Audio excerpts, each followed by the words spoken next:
Hello and welcome, my dear students of 9th Standard English Medium. Welcome back to my class of Social Science. And as you know, this is ongoing chapter of history, that is chapter number 3, Movement Towards a New World. That's what we are studying right now. और इस chapter में इस बार यानी इस lecture में हम लोग जो पढ़ने जा रहे हैं वो है टॉपिक, एक स्पेशल टॉपिक है इस चैप्टर का एक्चुअली, जो है United Nations which was established in 1945. ठीक है, एक वर्ल्ड गवर्निंग बॉडी है, वो एस्टैब्लिश हुआ था immediately after the second world war. 1945 में उसका एस्टैब्लिशमेंट हुआ था with a very noble purpose of not allowing the another world war happen again. ठीक है, ऐसा एक नोबल पर्पस था, विश्व में शांति बनी रहे, कोई वॉर वगैरह ऐसा ना हो. ऐसे और दूसरे बहुत सारे नोबल पर्पसेस इसके साथ जुड़े हुए हैं, तो इसके बारे में डिटेल में हमें पढ़ना है. ठीक है, टेक्स्ट बुक का आपका पेज नंबर 18 है, पेज नंबर 18, वहां पे ये टॉपिक शुरू हो रहा है. So I'm starting off to read this topic. United Nations जहां पे लिखा है वहीं पे एक पिक्चर दिया गया है जिसमें आप देख सकते हो कि अर्थ प्लैनेट का पिक्चर है. It is kind of it is very beautiful symbol created okay for that symbolizes the United Nations, emblem of United Nations उसके नीचे लिखा है. ठीक है, at the end of First World War, the League of Nations was formed in order to establish world peace. आप जानते हो, आगे भी 2-3 बार मैंने उसका जिक्र किया है कि फर्स्ट वर्ल्ड वॉर जो कि 1914 से 1918 के बीच में हुआ था, वो जब समाप्त हो गया तो लीग ऑफ नेशन की रचना की गई थी. लेकिन हाँ, उसका पर्पस जो था वो बहुत ही उम्दा था. एक कह सकते हैं कि विश्व में शांति स्थापित करने के लिए वो बनाया गया था. लेकिन अनफॉर्चुनेटली वर्ल्ड वॉर 2 अकर.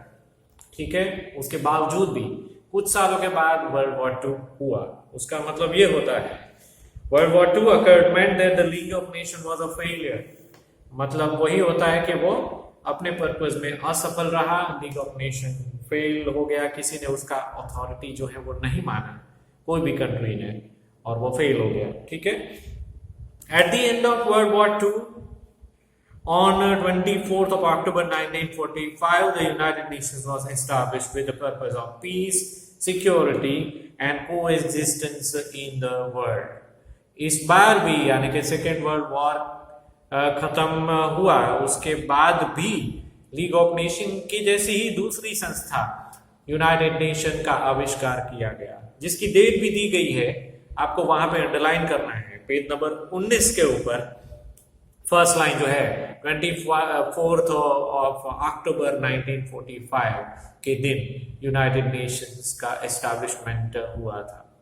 ठीक है, so obviously that date is very important for you to remember. और उसी साल को उसी डेट को हम हर साल यूनाइटेड नेशंस डे के तौर पे हम सेलिब्रेट भी करते हैं. So in case if an objective question comes in an exam, then Dash Day is celebrated as United Nations Day, or else United Nations was established on Dash. तो वो date जो है 24th of October 1945 वो आपको लिखना है answer में. Okay, तो इसका भी पर्पस बहुत ही नोबल था. Peace, security and coexistence, these were the 3 noble purposes. Okay, peace का मतलब होता है शांति, सिक्योरिटी यानी सलामती, को एग्जिस्टेंस यानी कि मिलजुल कर रहना.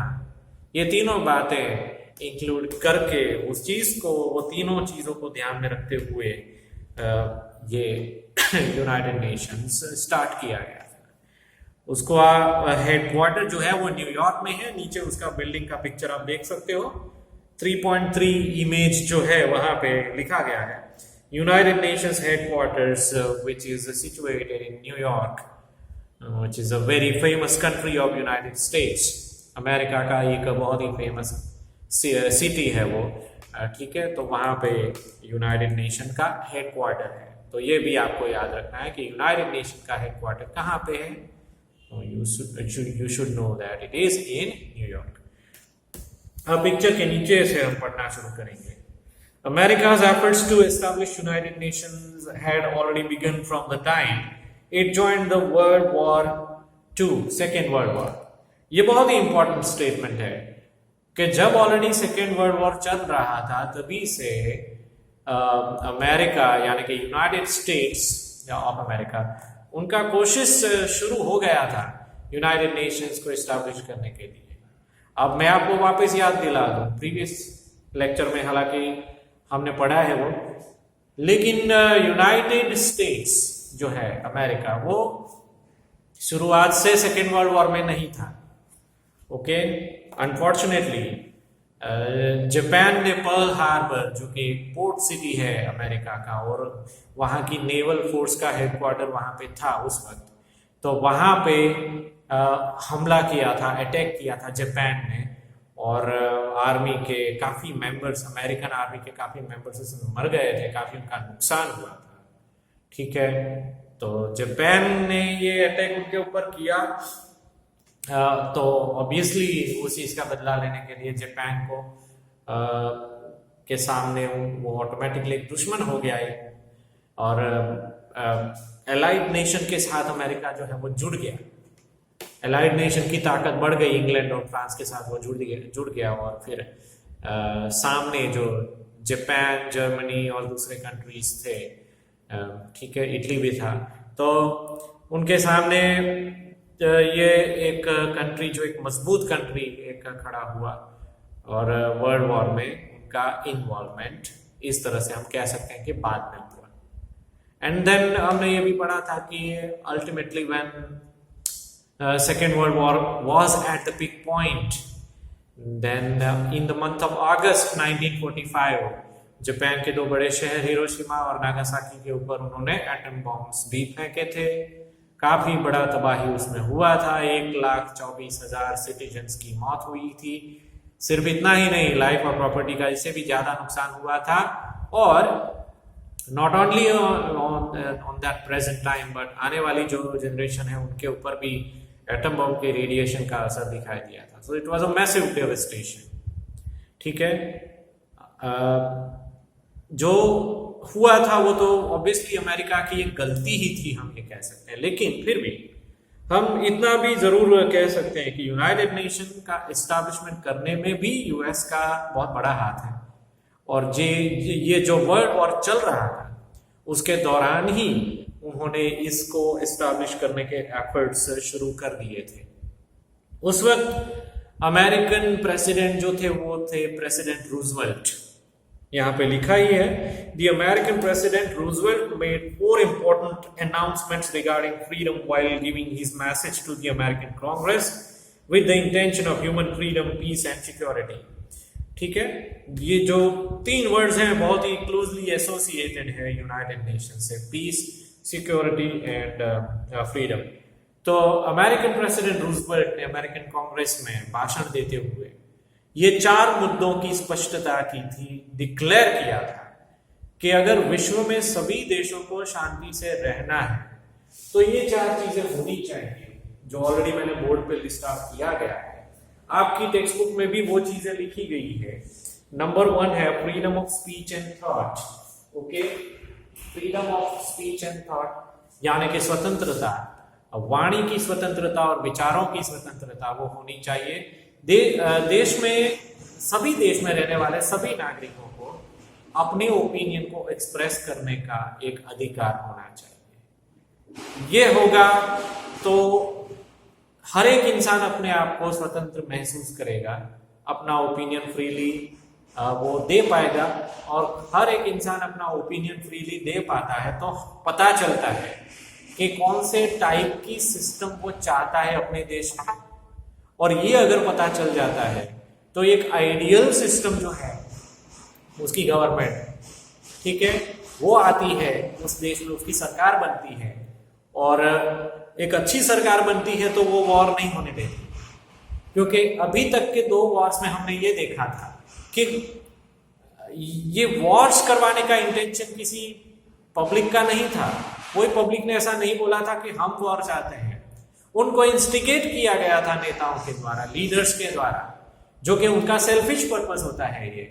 Otherwise the common people, the normal common people जो है वो तो अपनी लाइफ में डेली स्ट्रगल करते हैं, उनको शांति से जीना होता है, अपने फैमिलीज के साथ वो रहते हैं, वो कभी वॉर नहीं चाहेंगे, जाहिर सी बात है, ठीक है, क्योंकि वॉर अगर होता है तो उनकी सिक्योरिटी जोखिम में आ जाती है। लेकिन ये देखा गया दोनों वॉर्स में, जो अच्छे लीडर्स थे उन्होंने ये देखा कि ये कुछ गिने चुने मुट्ठी भर नेताओं की पर्सनल एम्बिशन का ही नतीजा है ये वॉर, तो वो नहीं होना चाहिए।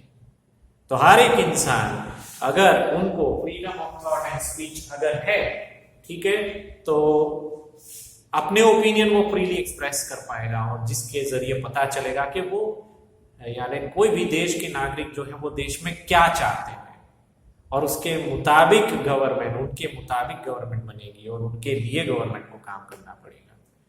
सो it was very essential point. Second one is freedom of religion. Second one is freedom of religion. हर एक इंसान को अपना रिलीजन फॉलो करने का भी अधिकार होना चाहिए, ताकि कई बार ऐसा होता है कि वॉर रिलीजन के नाम से भी होते हैं, लड़ाई झगड़े, दंगे फसाद, कम्युनल वायलेंस, ये भी रिलीजन के इसको सेंटर में ध्यान में रखते हुए ऐसे लड़ाई झगड़े वगैरह होते हैं, ठीक है, तो वो भी नहीं होना चाहिए। अगर हर एक इंसान के दिमाग में ये एक रूल बैठ जाए कि जिस तरह से मैं अपना रिलीजन फॉलो करता हूं, वैसे दूसरे इंसान को अपना रिलीजन फॉलो करने का अधिकार होना चाहिए, और बाकी सभी इंसान को उसको रिस्पेक्ट से एक्सेप्ट करना चाहिए। ये अगर सभी के ध्यान में आ जाए, एक अंडरस्टैंडिंग ऐसा हो जाए, तो एटलीस्ट धर्म के नाम पे कोई लड़ेगा नहीं, ठीक है। थर्ड है इकोनॉमिक फ्रीडम। इकोनॉमिक फ्रीडम ये भी बहुत ही इंपॉर्टेंट पॉइंट है। इसका मतलब ये होता है कि कोई भी इंसान जब जन्म लेता है, फिर वो पढ़ाई लिखाई करके वो बड़ा होता है, तो उसके मन में कोई ना कोई एम्बिशन होती है, कुछ बन के कर दिखाने की, ठीक है। तो इस दुनिया में जितने भी अपॉर्चुनिटीज हैं जीवन में आगे बढ़ने के लिए, वो अपॉर्चुनिटीज का लाभ जो है, उसका फायदा वो है हर एक इंसान को मिलना चाहिए। ऐसा नहीं होना चाहिए कि कुछ गिने चुने लोगों को इकोनॉमिक फ्रीडम मिल रहा है, बाकी सबको नहीं मिल रहा है। जो अमीर है वो बहुत अमीर हो जाते हैं, और जो गरीब है वो गरीब के ही गरीब रह जाते हैं, उनको कोई राइट्स मिलता है नहीं है। ऐसा नहीं होना चाहिए, ओके। जो कोई भी इंसान, as soon as that person takes birth on this earth, he or she have all the human rights that the other people are enjoying। तो उसमें इकोनॉमिक फ्रीडम जो है वो मेन है, कि आर्थिक स्वतंत्रता का अधिकार अगर सभी को मिल रहा है, तो बाकी सभी लोगों को वो मिलना चाहिए और बराबर से मिलना चाहिए, ठीक है। तो वो भी एक इम्पॉर्टेंट चीज है। तो इससे ये होगा कि जो आर्थिक असमानता होती है, उस चीज की वजह से भी कोई लड़ाई झगड़े नहीं होंगे। कई बार ऐसा भी होता है कि आर्थिक असमानता भी एक कारणभूत होती है लड़ाई झगड़े या वॉर पैदा करने के लिए। एक सेंस ऑफ कंपटीशन जो बढ़ जाता है, बहुत हद तक जब वो बढ़ जाता है, तो वो भी एक वॉर का रीजन बन सकता है, ठीक है। So economic freedom is also very important. और जो चौथा मुद्दा है, that is right to freedom from fear. Fear यानी कि डर होता है। कुछ कम्युनिटीज ऐसी होती है, या तो in case if we talk about a certain class of the society, then they might have a fear from the other members of the society।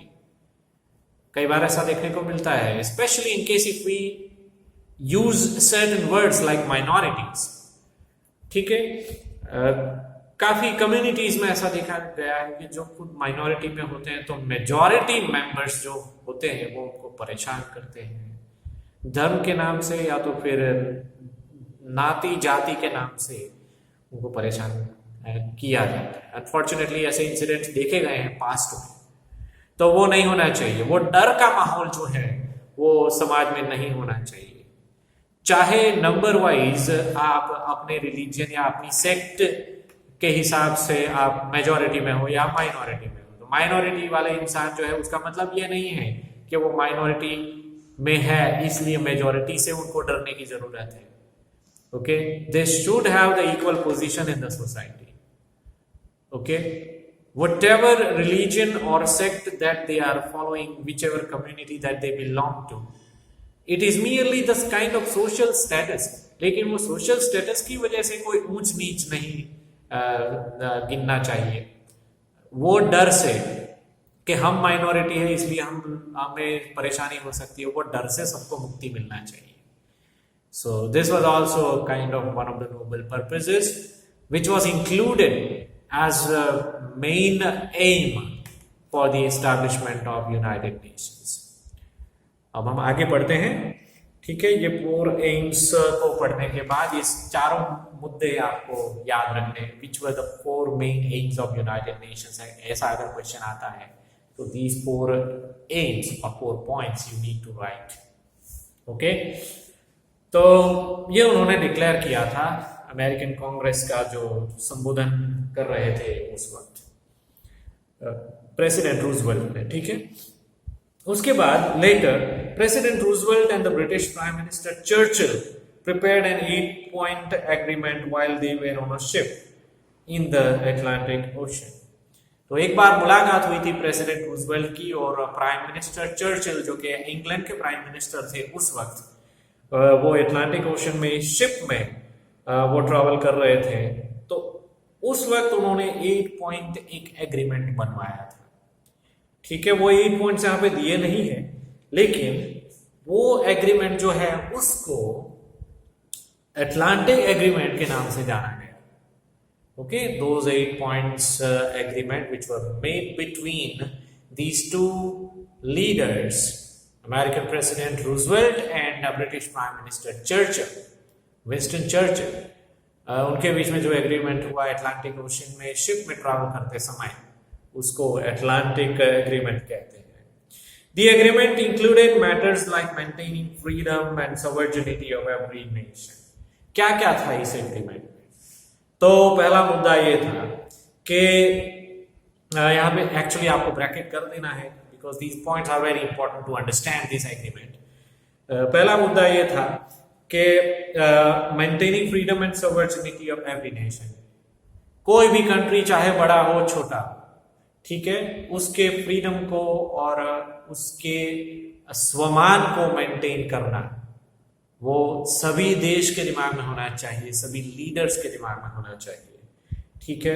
Piece, उसका मीनिंग आप जानते ही हो, पीस यानी कि शांति, वर्ल्ड में शांति होनी चाहिए। सिक्योरिटी यानी कि सलामती का माहौल होना चाहिए। सोशल एंड इकोनॉमिक वेलफेयर, आर्थिक और सामाजिक जो वेलफेयर है, प्रोग्रेस है, वो आना चाहिए समाज में। एंड डिसआर्मामेंट, डिसआर्मामेंट का मतलब होता है कि आर्म्स और एम्यूनिशन का जो प्रोडक्शन होता है उसको स्टॉप कर देना चाहिए ताकि कोई वॉर की संभावना ही ना हो। वॉर संभवित तभी होता है जब कोई भी देश के पास अस्त्र शस्त्र होते हैं। अगर वो नहीं होंगे, वेपन्स नहीं होंगे, तो वॉर लड़ने के बारे में भी कोई नहीं सोचेगा। इसलिए ये डिसआर्मामेंट का टॉपिक भी बहुत इंपॉर्टेंट है।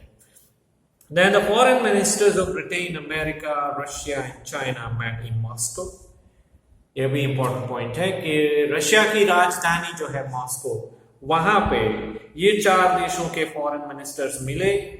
वो 4 देश थे Britain, America, Russia and China, ठीक है, विश्व शांति के लिए, for world peace, which came to be known as Moscow Declaration। ये चारों फॉरेन मिनिस्टर का जो मीटिंग हुआ था उसको मॉस्को डेक्लेरेशन कहा जाता है हिस्ट्री में, ठीक है। इन नवंबर 1943 3 super powers held a conference in Tahira. 3 super powers का वापस मीटिंग हुआ 1943 में, ठीक है। एक्चुअली यहाँ पे हम समझ सकते हैं कि कोई एक सडन डिसीजन नहीं था ये यूनाइटेड नेशन बनाने का। It was a gradual procedure. बार बार मीटिंगें हुई थी, बड़े नेताओं के बीच में मीटिंग हुई थी, अलग अलग लोकेशंस पे मीटिंग हुई थी। तो यहाँ पे हम देख सकते हैं कि 1943 में भी ताहिरान जो कि ईरान की राजधानी है, वहां पे भी मीटिंग हुआ, ठीक है। The representatives of 50 Nations prepared the agreement. उसके बाद ये तय किया गया कि 50 देशों के सदस्य रिप्रेजेंटेटिव्स जो है उनके बीच में भी मीटिंग हुआ, and they prepared the agreement for the United Nations eight Washington. Washington जो कि यूनाइटेड स्टेट्स की राजधानी है, अमेरिका की राजधानी, वहां पे 50 कंट्रीज के रिप्रेजेंटेटिव्स का मीटिंग हुआ 1944 में। तो ऑब्वियसली ये वर्ल्ड वॉर चल रहा है, ठीक है, तब ये सारी मीटिंगें हो रही थी। तो वॉशिंगटन में वो मीटिंग हुआ 1944 में, और फाइनली उसके बाद वाले ईयर में on October 24, 1945 the 51 member nation declared the establishment of United Nations. Finally 51 members हो गए, ठीक है। नेक्स्ट ईयर में 24 अक्टूबर 1945 को वो 51 मेंबर्स अलग अलग कंट्रीज के थे, सभी लोग, उन्होंने मिलके ऑफिशियली यूनाइटेड नेशंस का आविष्कार किया, ठीक है। हमारे लिए प्राउड की बात यह है कि वो 51 मेंबर्स में इंडिया भी एक था। India is also part of it. India भी यूनाइटेड नेशन का एक एक्टिव मेंबर है। Since then 24th of October is celebrated as United Nations Day। तब से, जैसा मैंने आपको आगे पहले बताया शुरुआत में ही, कि 24 अक्टूबर हर साल को यूनाइटेड नेशंस डे के तौर पे सेलिब्रेट किया जाता है। Okay, so 24th of October 1945 was the day when United Nations was established. Presently 193 nations are the members of United Nations. Presently यानी कि जब ये कंटेंट लिखा गया था तब 193 कंट्रीज यूनाइटेड नेशंस के मेंबर थे। हालांकि टोटल देशों की संख्या जो है वो इस दुनिया में 195 कंट्रीज हैं। ऑब्वियसली अभी तो सारे कंट्रीज इसके मेंबर कंट्रीज हैं, 195 सभी के सभी कंट्रीज यूनाइटेड नेशंस के मेंबर कंट्री है। और सबसे बड़ा अचीवमेंट यही है यूनाइटेड नेशन का कि सेकेंड वर्ल्ड वॉर जो 1945 में खत्म हो गया, अभी 2020 चल रहा है, ठीक है। तो उस बात को 75 इयर्स हो गए, तो भी थर्ड वर्ल्ड वॉर अभी तक हुआ नहीं है। So that is biggest success of United Nations. Okay, और ये एक अचीवमेंट जो है वो किसी एक देश का नहीं है, ये एक वर्ल्ड वाइड संस्था है, वर्ल्ड गवर्निंग बॉडी है, और सभी देश इसमें पार्टिसिपेट कर रहे हैं। यहां तक कि यूनाइटेड नेशंस का एक आर्मी भी है, जिसके बारे में थोड़ा आगे हम पढ़ेंगे, ठीक है। तो वो कंबाइंड एफर्ट है, विश्व के सभी देशों का कंबाइंड एफर्ट है, जिसकी वजह से भयानक घटना जो है वो थर्ड वर्ल्ड वॉर वाली, वो अभी तक हम टाल पाए हैं। हालांकि कुछ बातें ऐसी है जो कि बहुत ही सेंसिटिव है। सभी देशों के पास डिस्ट्रक्टिव वेपन्स अभी भी हैं, but somehow we have acquired enough sense to avoid war like situation right now, ठीक है। अब हमारे लीडर्स में, इवन लोगों में भी ऐसी समझ आ गई है कि वॉर को टालना चाहिए, और हालात भी बदल गए हैं। अभी टाइम भी चेंज हो गया है, उस वक्त का टाइम अलग था, डेमोक्रेसी इतना ज्यादा स्प्रेड नहीं हुआ था।